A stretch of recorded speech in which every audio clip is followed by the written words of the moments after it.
जप्त केलेली कारवाई कोर्टाकडून कन्फर्म करून घेतली जाईल आणि त्या प्रॉपर्ट्या त्या मिळकती लिलावात जाहीर लिलावाने विक्री केल्या जातील।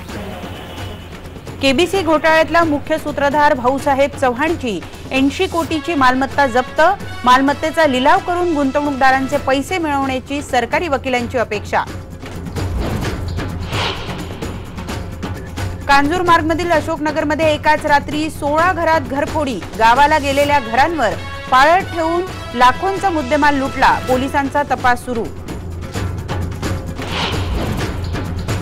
सांगलीमधल्या मसुचीवाडी इथल्या छेडछाड प्रकरणी पोलिसांची कारवाई, 4 गुन्हे दाखल, 3 अटक, 1 जण मात्र फरार। निवडणुकीवर बहिष्काराच्या इशाऱ्यानंतर कारवाई। ठाण्यातून विक्रीसाठी नेली जाणारी स्टार जातीची 7 काचवं जप्त, अंधश्रद्धा आणि फेंगशुईसाठी होत होती चोरट्या मार्गाने विक्री। विराटनं मोडला सचिनचा विक्रम, IPL मध्ये 500 धावा पूर्ण, सध्या सगळ्यात जास्त धावा विराटच्या नावावर।